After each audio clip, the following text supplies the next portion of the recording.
Good morning student. हम पढ़ रहे थे क्लास 11th की एग्रीकल्चर में, जिसमें अपना लेसन चल रहा था सब्जियों की खेती, 10वां लेसन। ठीक है, जिसमें अपन ने टमाटर की खेती पिछले वीडियो में पूरी कर ली थी और बैंगन की खेती के बारे में अपन ने बैंगन की खेती, बैंगन की फसल कैसे बोते हैं, कैसे क्या करते हैं, वो अपन ने शुरू किया था। ठीक है, बैंगन, फिर बैंगन में अपन ने कहां तक पढ़ लिया था? बैंगन में अपन ने सिंचाई तक पढ़ लिया था और हमें प्रमुख कीट से आगे पढ़ना था। ठीक है, तो आगे अपन चलते हैं, प्रमुख कीट के बारे में पढ़ते हैं। प्रमुख कीट,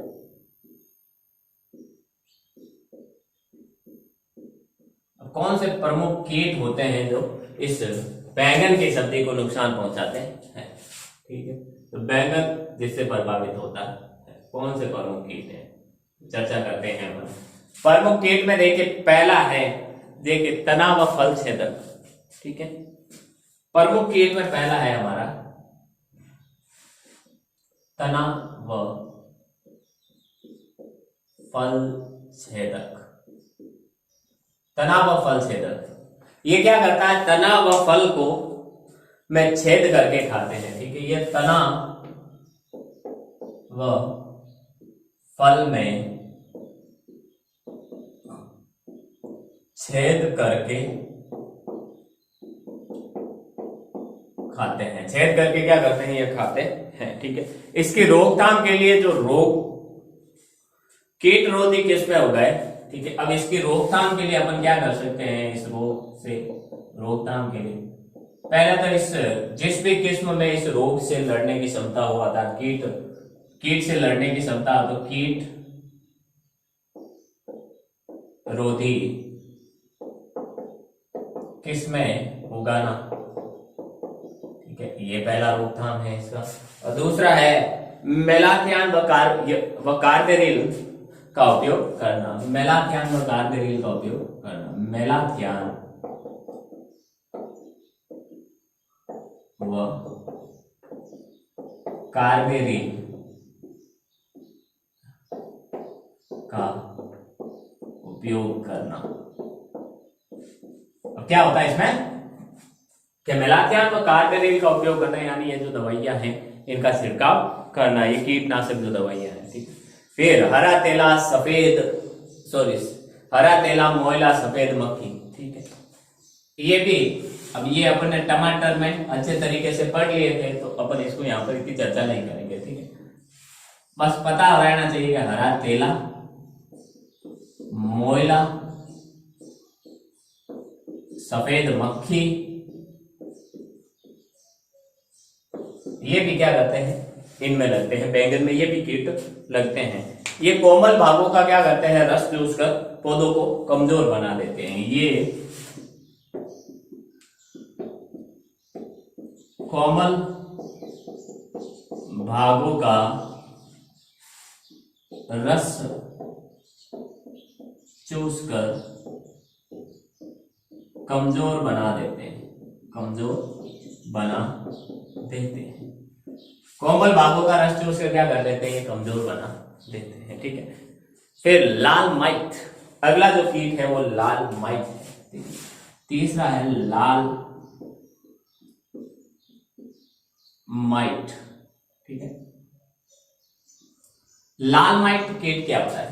ठीक है, ये क्या करते हैं? पत्तियों का रस चूस कर, ये भी क्या करते हैं? पत्तियों का रस चूस कर उन्हें कमजोर बना देते हैं। ठीक है, पत्तियों का रस चूस कर कमजोर बना देते हैं। कमजोर बना देते हैं, पत्तियों का रस चूस कर क्या करते हैं? कमजोर बना देते हैं। अब इसकी रोकथाम के लिए अपन क्या कर सकते हैं? हरा तेला मोयला सफेद मक्खी कोमल भागों का रस चूसते हैं, और ये जो लाल माइट कीट होता है पत्तियों का रस चूस कर कमजोर बना देते हैं। अब इसकी रोकथाम के लिए डाइमिथोएट, मेलाथियान या मिथाइल डिमेटोन का छिड़काव करना चाहिए। ठीक है, डाइमिथोएट,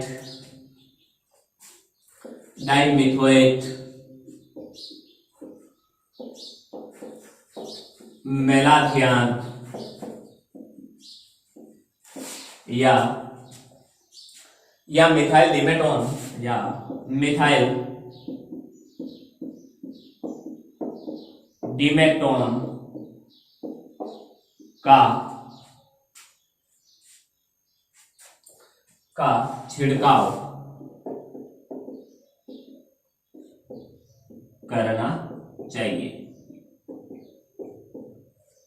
अतः रोकथाम के लिए डाइमिथाइल मिथोएट मेलाथियान या किसका छिड़काव करना चाहिए? मिथाइल डिमेटोन का छिड़काव करना चाहिए।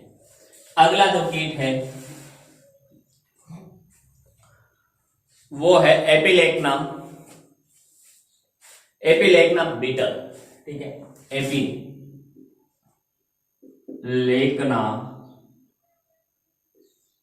बीटल, ठीक है। अब ये कीट क्या करता है? ये लाल रंग का कीट है जो क्या करता है? ये लाल रंग का कीट होता है जो पत्तियां खाता है और क्या करता है? और छलनी नुमा बना देता है। छलनी जैसे होती है ना, उससे पत्तियों को अंदर खा के छोटे छोटे छेद बना के क्या कर देता है? उसको छलनी नुमा बना देता है। ये पत्तियां खाता है तथा यह पत्तियां खाता है तथा छलनी नुमा बना देता है। पत्तियां खाता है तथा क्या कर देता है? छलनी नुमा बना देता है। ठीक है, अब इसके रोकथाम के लिए कार्बेरिल व मेलाथियान का, ठीक है, रोकथाम कैसे करते हैं? इसकी रोकथाम के लिए कार्बेरिल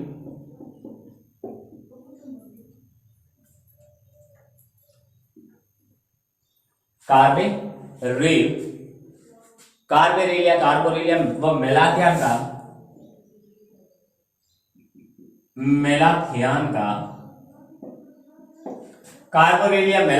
क्या करते हैं? का 1 मिलीलीटर प्रति लीटर के हिसाब से छिड़काव करते हैं। का 1 मिलीलीटर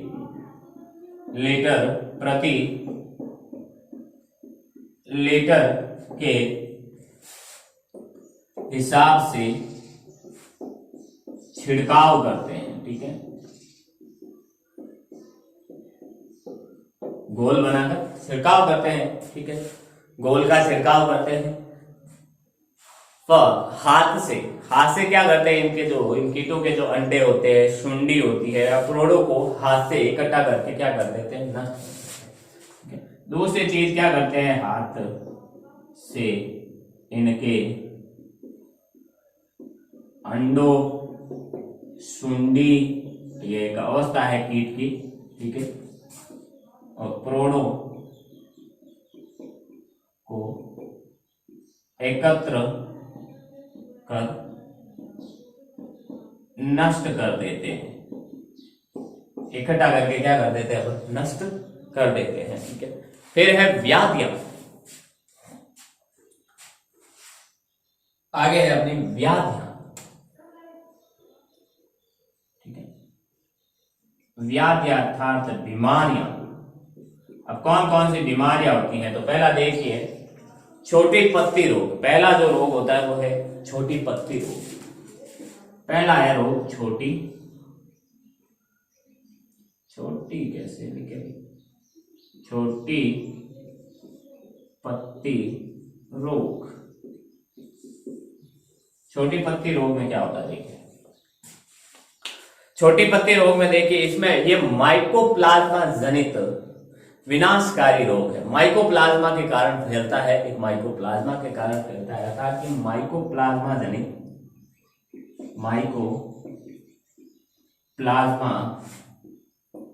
जनित विनाशकारी रोग है। ठीक है, बहुत ही विनाश करता है। इसमें बैंगन की फसलों में बहुत विनाश करता है। ठीक है, आगे देखिए, फिर माइकोप्लाज्मा जनित ये विनाशकारी रोग है। इसमें होता क्या है? इसमें पत्तियां छोटी हो जाती, ठीक है, पत्तियां छोटी रह जाती है। ठीक है, और गुच्छों के रूप में बन जाती है। पत्तियां छोटी रह के गुच्छों के रूप में तनों के ऊपर उगी हुई दिखाई देती है। ठीक है, अब इसमें होता क्या है, पत्तियां छोटी रह जाती हैं तथा तने के ऊपर गुच्छे के रूप में दिखाई देती हैं।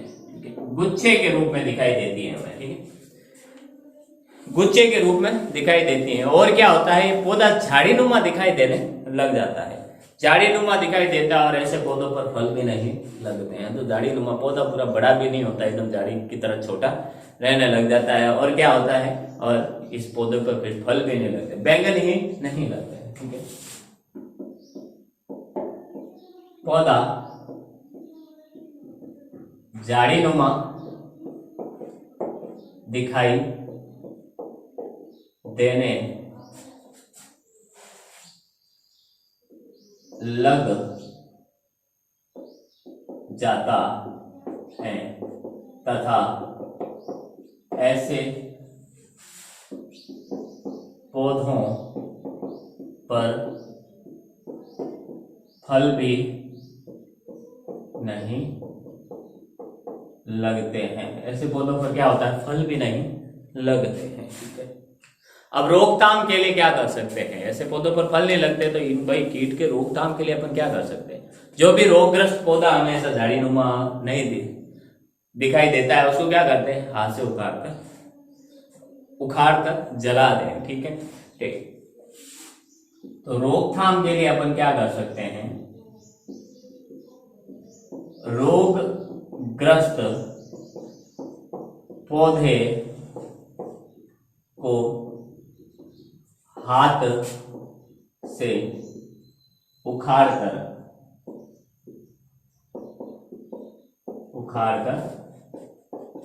जला दे, ठीक है। हाथ से उखाड़ कर क्या कर सकते हैं अपन, जला देते हैं। फसल चक्र अपनाना चाहिए हमें, वैसे चीज फसल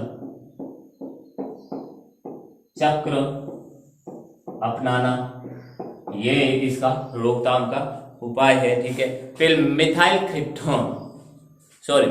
डिमेटोन या डाइमिथाइल का छिड़काव करना। और क्या कर सकते हैं, मिथाइल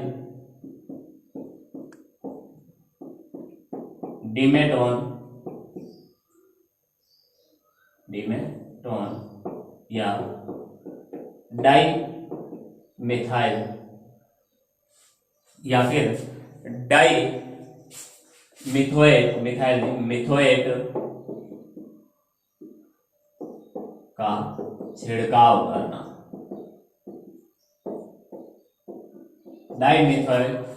मिथोएट का क्या करना, छिड़काव करना, ठीक है। फिर दूसरा जो रोग होता है आर्द्र गलन, दूसरा रोग है आर्द्र गलन रोग। इसमें क्या होता है, आर्द्र गलन रोग में क्या करते हैं, देखिए गलन से ही हमें पता चल रहा है, आर्द्र अर्थात नमी और गलन यानी नमी में गल जाना, ठीक है।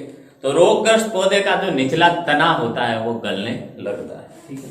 इसमें क्या होता है, रोगग्रस्त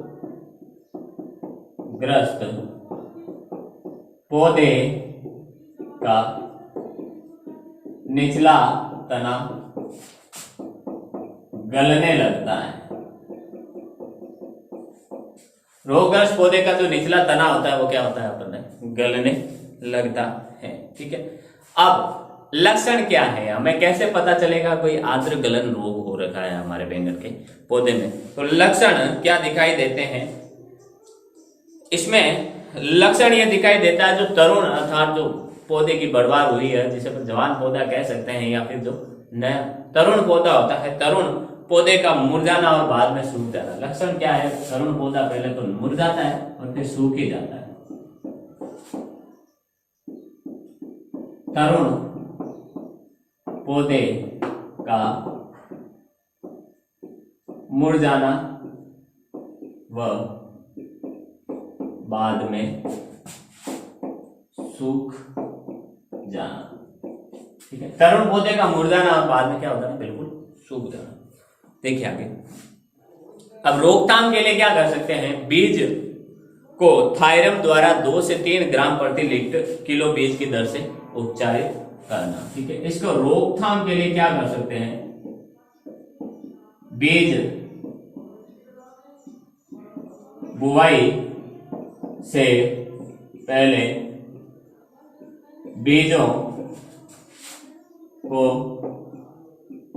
थायरम द्वारा उपचारित करना। बीजों को क्या करना, थायरम द्वारा उपचारित करना। सबसे पहले तो बीज बुआई से पहले बीजों को थायरम द्वारा उपचारित करना। ठीक है, फिर पौधशाला में बीज सदैव पंक्तियों के रूप में लगाना। ठीक है, और क्या कर सकते हैं, पौधशाला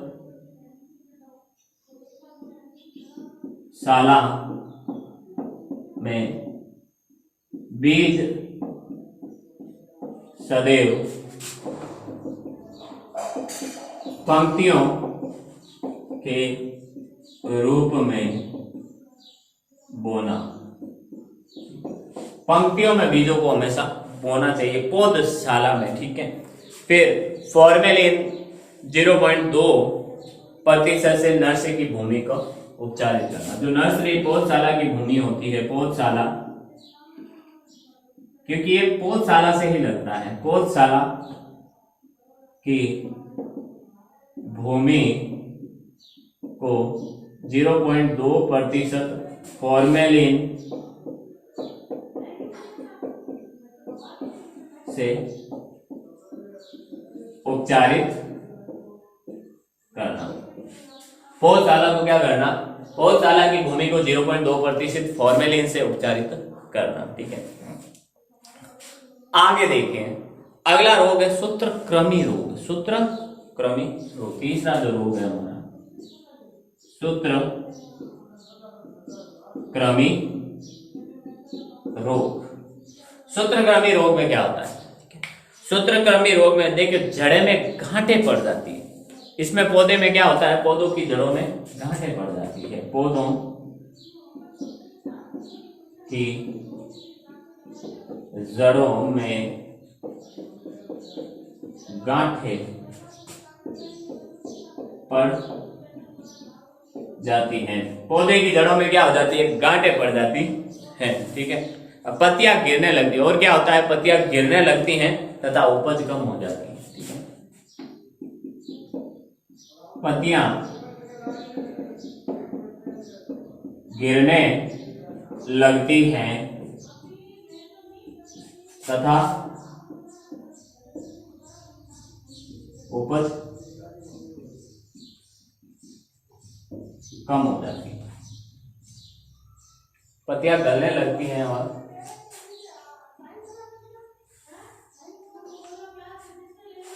पत्तियां गिरने लगती हैं और उपज कम हो जाती है। ठीक है, अब रोकथाम अपन क्या कर सकते हैं, अब रोकथाम कैसे कर सकते हैं अपन इसकी, रोकथाम कैसे कर सकते हैं, प्यूराडोन से पौधरोपण के समय भूमि में डालें। ठीक है, प्यूराडोन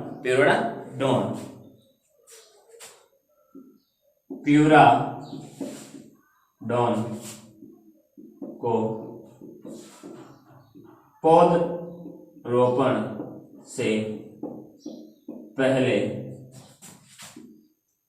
भूमि में डालें। ठीक है, भूमि में पौधा को रोपाई से पहले, नर्सरी से जब पौधा लाते हैं और खेत में जब रोपते हैं, रोपने से पहले क्या कर रहे हैं, इसको भूमि में डालना, प्यूराडोन को। ठीक है, प्यूराडोन को, और रोगी पौधे को उखाड़ कर फेंक देना। ये तो एक फिक्स है, रोगी पौधे को उखाड़ कर फेंक देना। ठीक है, जो भी रोगग्रस्त पौधा हमें दिखाई दे उसको उखाड़ कर क्या कर देना है, फेंक देना है। ठीक है, फिर है फोमोप्सिन जुल्सा, फोमोप्सिस जुल्सा, चौथा है फोमोप्सिस जुल्सा, फोमोप्सिस जुल्सा नामक रोग।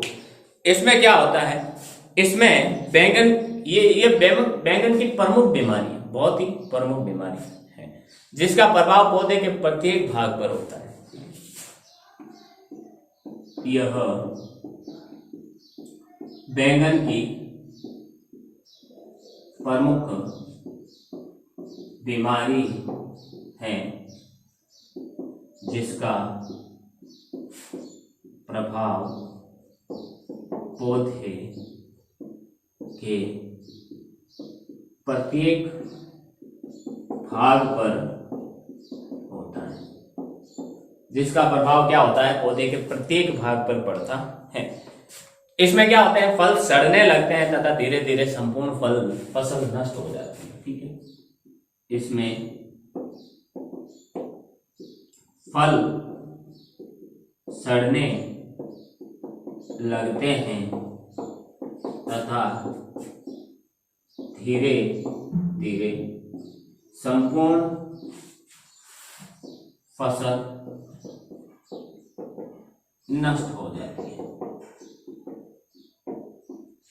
संपूर्ण फसल नष्ट हो जाती है।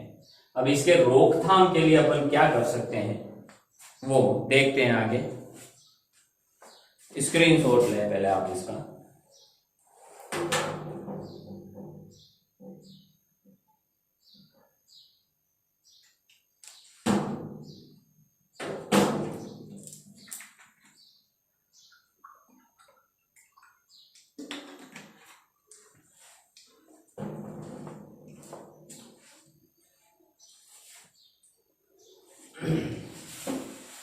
देखिए रोकथाम के लिए अपन क्या कर सकते हैं इसके।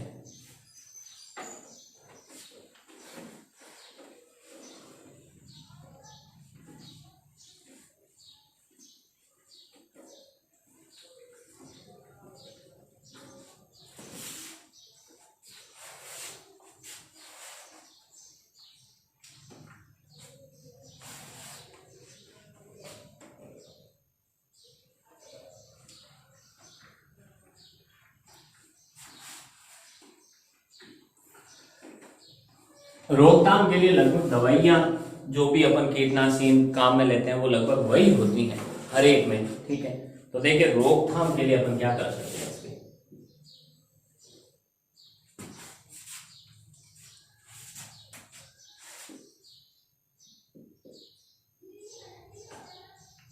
इसका जो रोकथाम अपन कैसे कर सकते हैं, देखिए किसका, फॉर्मेप्सिस जुन्सा नामक का। ठीक है, इसमें रोग रहित बीजों की बुआई करें। ठीक है, पहला तो रोग रहित बीजों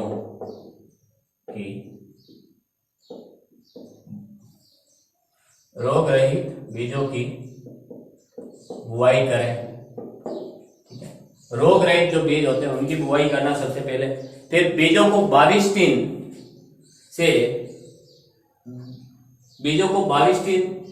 से उपचारित करना। बीजों को बाविस्टिन से उपचारित करना। ठीक है, दवाई आती है बाविस्टिन, उससे उपचारित करना। ठीक है, फिर फसल चक्र अपनाना।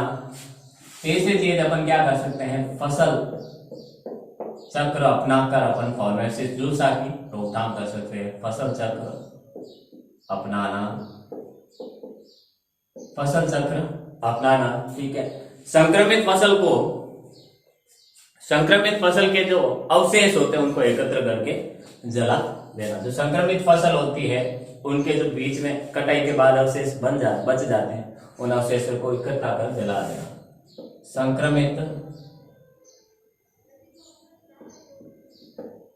संक्रमित फसलों के अवशेषों को एकत्र कर जला देना। एकत्र कर क्या कर देना, अपन को जला देना। ठीक है, एकत्रित करके जला देना। ये बैंगन के कीट और व्याधियां थी जो अपन ने पढ़ी। अब इसकी तुड़ाई और उपज कितनी होती है वो देखते हैं, तोड़ते हैं। तुड़ाई कब की जानी चाहिए तोड़ने का सही समय क्या है, उपज कितनी होती है प्रति हेक्टर के हिसाब से, बताइए आगे।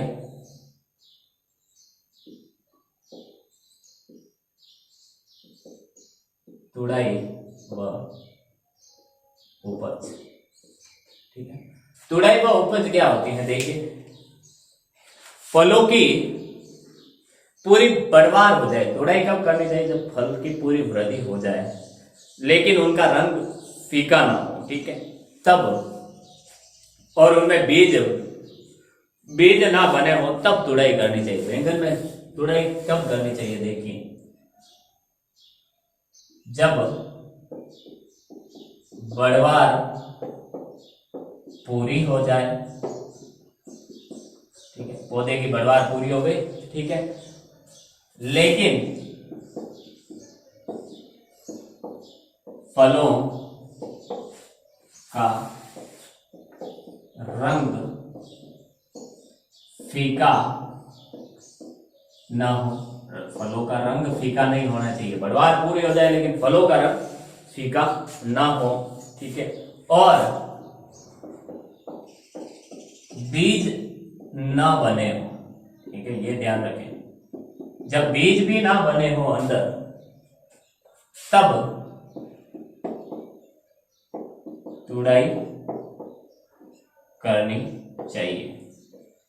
तब हमें क्या कर देना चाहिए, इसकी तुड़ाई करनी चाहिए, तोड़ देना चाहिए, ठीक है। अब उपज क्या होती है, 200 से 250 क्विंटल प्रति हेक्टर होती है, ठीक है। इसकी उपज क्या होती है, उपज, इसकी उपज 200 से 250 क्विंटल प्रति हेक्टेयर होती है। 200 से 250 क्विंटल प्रति हेक्टेयर होती है। और जब संकर किस्में होती हैं, ठीक है, जो 2 प्रकार की किस्मों, 2-3 प्रकार की किस्मों से गुणों को लेकर बनाई जाती हैं, आपस में संकरण करके बनाई जाती है, उसमें 350 से 400 क्विंटल प्रति हेक्टेयर होती है।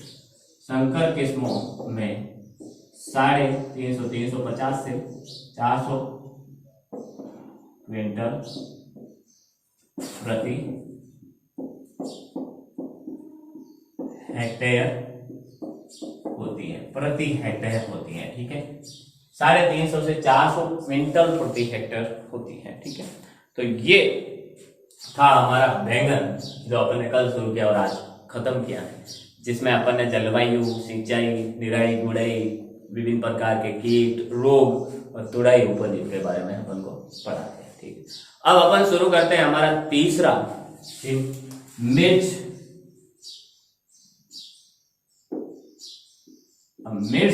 मिर्च क्या होती है, देखिए मिर्च क्या होती है, पढ़ा ही होगा मिर्च तो आपने, ठीक है। अब इसके वानस्पतिक नाम क्या क्या है, देखिए वानस्पतिक नाम,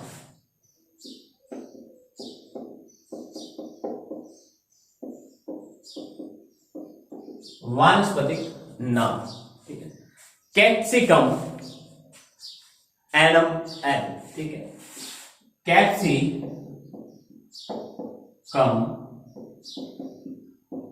एनम एन, कैप्सिकम एनलम, एक और नाम है कैप्सिकम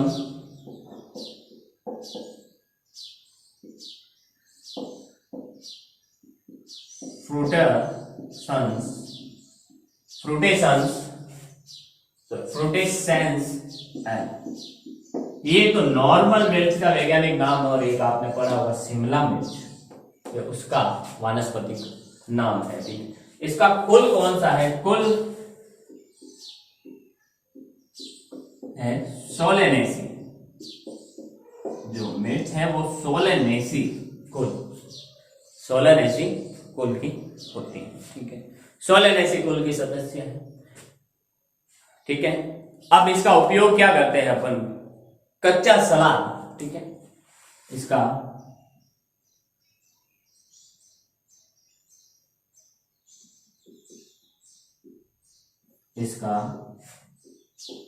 उपयोग कच्चा सलाद। इसका उपयोग क्या करते हैं? कच्चा सलाद, अचार बनाकर, कच्चे सलाद के रूप में अचार बनाकर, इससे हम मिर्च का अचार भी बना लेते हैं, ठीक है। अचार बनाकर या पक्की लाल मिर्च को सुखाकर, जो पक्की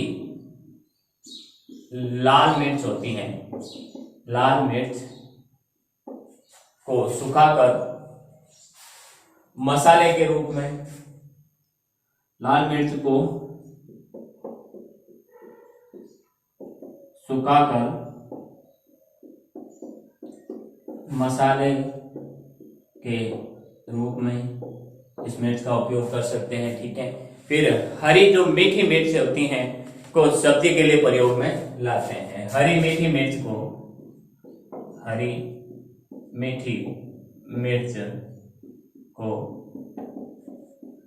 सब्जी में प्रयोग करते हैं। जो हरी मीठी मिर्च होती है वो सब्जियों के रूप में प्रयोग की जाती है, ठीक है। इसके फलों में तीखापन कैप्सेसिन, किसके द्वारा?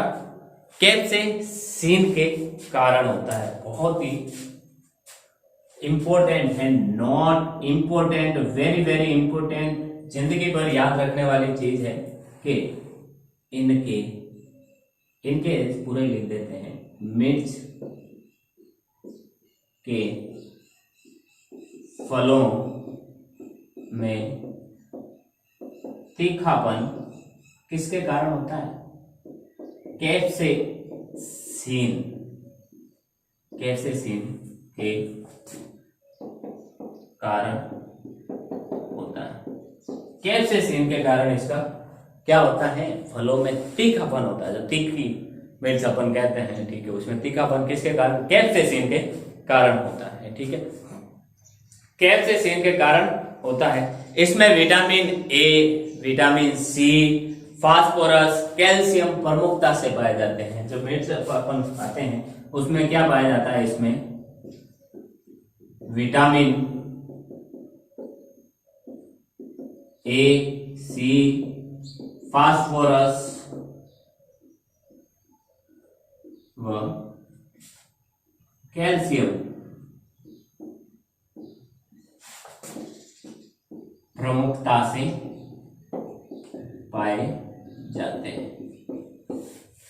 फास्फोरस व कैल्शियम और विटामिन ए और सी क्या प्रमुखता से पाए जाते हैं। इसका जो फल होता है वो तेज स्वाद वाला, तेज होता है, अपन मिर्च खाते हैं बहुत तेज स्वाद आता है, जल्दी तेज स्वाद वाला, रक्तवर्धक, पीड़ानाशक, दर्द व सूजन दूर करता है, ठीक है। इसका फल रक्तवर्धक, रक्त बढ़ाने वाला, पीड़ानाशक तथा दर्द व सूजन, पीड़ानाशक, तेज स्वाद वाला तथा दर्द व सूजन दूर करता है। दर्द व सूजन को दूर करता है, ठीक है। दर्द व सूजन को ये दूर करता है, ठीक है। अब जलवायु कैसी चाहिए होगी इसकी खेती के लिए? जलवायु, मिर्च की खेती के लिए हमें कैसी जलवायु की आवश्यकता होती है, ठीक है।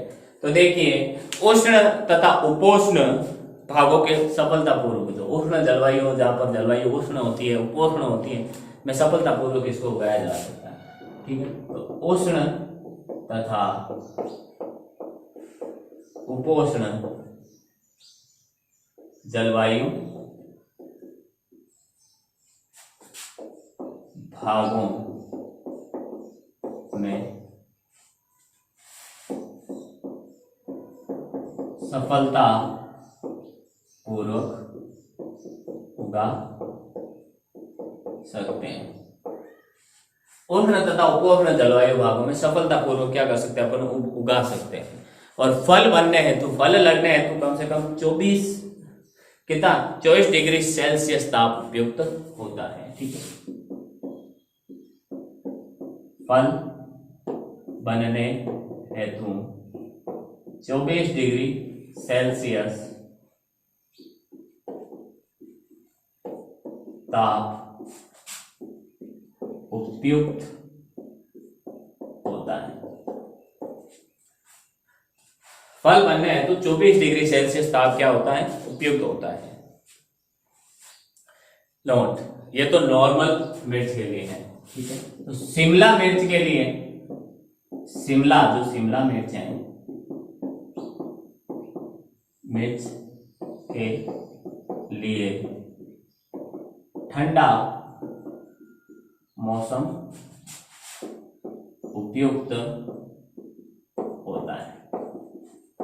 जो ठंडा मौसम होता है वो क्या होता है? उपयुक्त माना जाता है शिमला मिर्च के लिए। ठंडा जहां एरिया होता है, जहां ठंडा मौसम होता है, इसीलिए इसका नाम शिमला मिर्च। शिमला में क्या होता है? बर्फ पड़ती है। ठीक है, देहरादून, शिमला, ये सब। ठीक है, तो यहाँ जहाँ ठंडा स्थान होता है, ठंडा मौसम होता है, वहां पर ये आराम से उगाई जा सकती है। ठीक है, अब मृदा एवं खेत की तैयारी, अगला जो हमारा इसमें पॉइंट है वो है मृदा कैसी होनी चाहिए एवं खेत की तैयारी कैसे करते हैं। इसमें खेत की तैयारी में क्या क्या करते हैं, देखिए। मृदा, अच्छे जल निकास वाली दोमट मृदा, तो बलुई दोमट मिट्टी हो तो उपयोगी है। अच्छे जल निकास वाली बलुई दोमट मृदा उपयुक्त। बलुई दोमट मृदा उपयोग में ले सकते हैं। मृदा का पीएच 6 से 7.5 होना चाहिए। मृदा पीएच बराबर 6 से 7.5 होना चाहिए। ना तो 6 से कम होना चाहिए, ना 7.5 से क्या होना चाहिए? अधिक होना चाहिए। ठीक है, ना तो ज्यादा अम्लीय, ना ही ज्यादा क्षारीय। अब रोपाई से पहले क्या करना? 5 से 6 जुताई करके एक बार पाटा लगाकर भूमि समतल कर देना चाहिए। ठीक है, जो पौधे की रोपाई होती है, रोपाई से पहले 5 से 6 बार जुताई करके पाटा लगाकर भूमि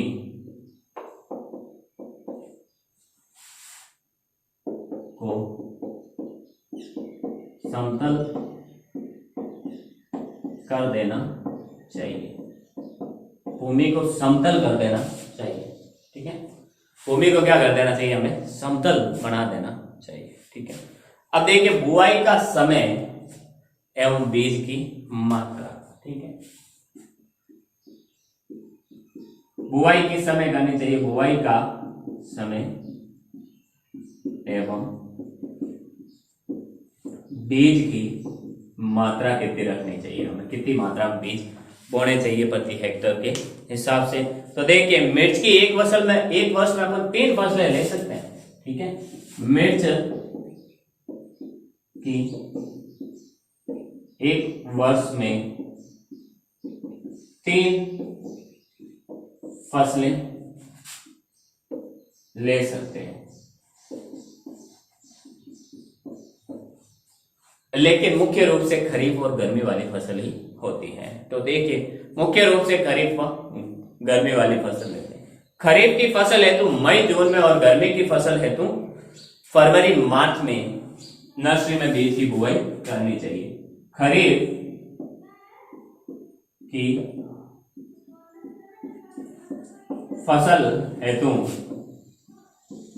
मई जून तथा गर्मी की फसल हेतु फरवरी मार्च में नर्सरी में बीजों की बुआई कर देनी चाहिए, बुआई कर देनी चाहिए। ठीक है, आगे देखिए, बीजों की बुआई से पहले कैप्टान या बाविस्टीन से क्या करना चाहिए, उपचारित करना चाहिए। बीजों को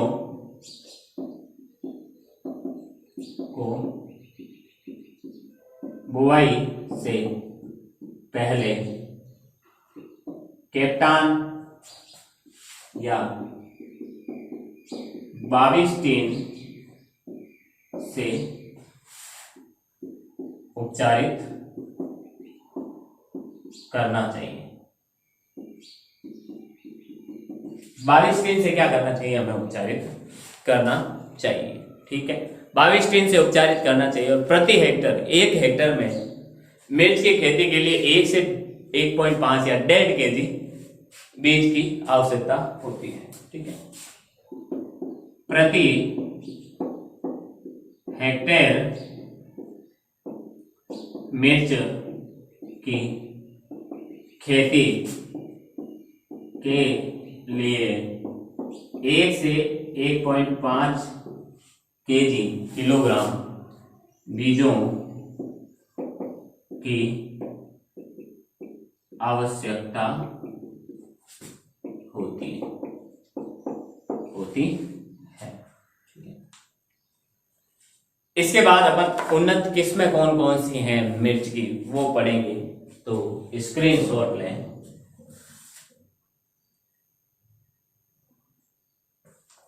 देखिए, तो ये था हमारे आज जो पढ़ा, जिसमें अपन ने बैंगन को पूरा किया, बैंगन की खेती के बारे में पूरा, जिसमें कीट एवं व्याधि अपन ने पढ़ी।